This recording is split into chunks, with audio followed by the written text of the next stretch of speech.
Kalau terangkan ini, jadi di antara mukjizat Quran itu kamalul bayinah. Kalau memberi penjelasan itu sempurna. Sehingga ulama mengatakan imanul muqallid, imannya orang-orang yang asal ikut kiai, asal ikut guru, asal ikut buku, itu mukhtalaf alaih. Bahkan saya sendiri cenderung mengatakan iman itu tidak diterima. Karena manusia dibekali akal, inginnya Allah itu dengan akal itu dia punya kepermanenan iman, punya kepermanenan apa?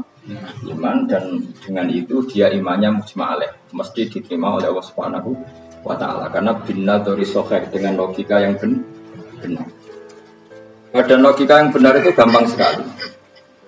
Beberapa ulama tentu tahu sekali, bukan sekedar tahu sekali, karena itu diajarkan Allah dan Rasul. Misalnya begini, kata Allah, saya kalau baca ayat-ayat ini itu sering nangis, karena Allah yang Tuhan itu sebenarnya tidak butuh kita. Saya ulang lagi, Allah yang Tuhan itu tidak butuh kita, juga tidak butuh iman kita.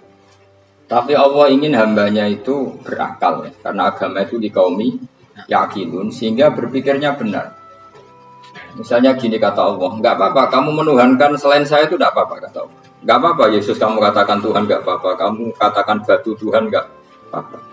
Tapi tolong prosedur atau persyaratan menjadi Tuhan itu kamu lengkapi, yaitu punya prestasi menciptakan langit dan bumi. Kalau tidak semua surun semen, kata Allah, sepenting urun. Jadi sebetulnya itu kan rasional. Misalnya nggak apa-apa kamu merasa jadi presiden atau gubernur atau jadi wali atau jadi apa, yang penting prosedurnya dipenuhi. Itu kayak apa Allah baiknya pada kita. Sehingga saya berkali-kali, makanya menurut saya orang alim itu wajib memaklumatkan kalau dirinya alim, supaya jelas aturan mainnya. Yang dilarang Allah itu kan memaklumatkan alim kemudian ingin hadun nafsi, ingin salam itu dicucuk dihormati, itu kriminal. Itu orang alim gendeng sekali. Karena khasnya orang alim itu tentu cari ridhonya Allah, bukan ridho khalqi, bukan ridhonya apa? Makhluk itu lah ada siapa. Dan kita harus baku seperti itu. Kenapa kalau orang alim nggak memaklumatkan kealimannya itu dikatakan salah? Karena fungsi orang alim adalah membawa bayinah, membawa ayat-ayat Allah, bukan kepentingan apa? Pribadi. Makanya Rasulullah nanti juga menghentikan idza zuharatil fitan wal bid'ah fal yudhil alim ilmahu wa illa fa'alaihi la'natullah wal malaikati wan nasi ajmain. Jika zaman akhir banyak bid'ah, banyak kebodohan, maka orang alim wajib menampakkan kealimannya. Jika tidak, maka dia mal'un, dilaknati langit dan bumi. Karena sebetulnya logika tentang Tuhan itu gampang sekali. Saya ulang lagi ya. Saya punya sekian contoh betapa tauhid itu mudah. Jadi kalau ada orang bilang ikhlas wangil, ya dia sendiri goblok karena nggak tahu logika apa. Ikhlas itu justru gampang. Misalnya kamu ngamal demi manusia itu umurnya hanya berapa? Kan pasti mati. Lalu kalau dia mati tidak berkutik, bagaimana Anda bersandar sama seseorang yang mati dan tidak berkutik? Sama-sama bersandar sama zat sing al-hayyul qayyum, sama zat yang ada. Kamu latih terus akal kamu. Misalnya saya punya jamaah banyak, mereka itu kan nggak jelas surganya. Kok harap-harap syafaatnya piye? Soalnya jamaahku mungkin rokok kabeh. Kan nggak mungkin syafaati saya. Atau mereka mlebu swarga kabeh, wis do sibuk kelon dewi dadari. Mungkin ya ndak ngurusi saya. Jadi dua kemungkinan itu sama-sama ndak ngurusi saya. Mlebu neraka ya rasanya syafaati kan mlebu swarga.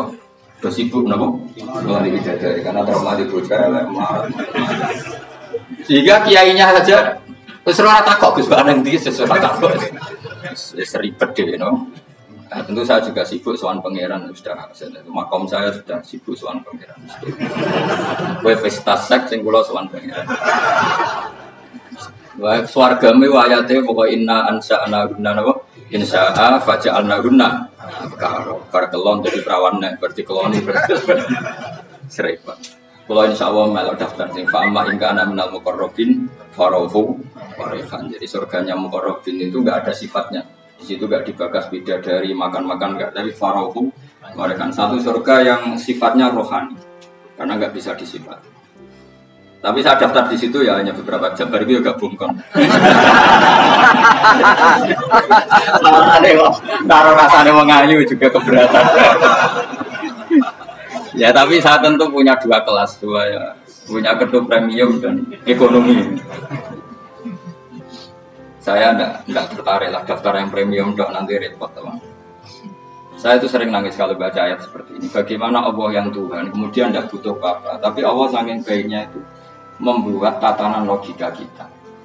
Saya tidak akan bosan-bosan sampai sowan Allah.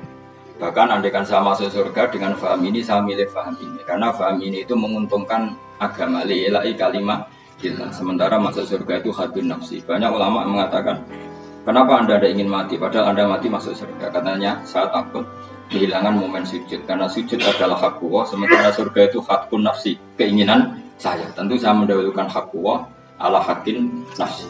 Itu makam-makam yang. Dan itu nggak bisa kamu copy paste. Orang yang pada kelasnya akan merasakan seperti itu.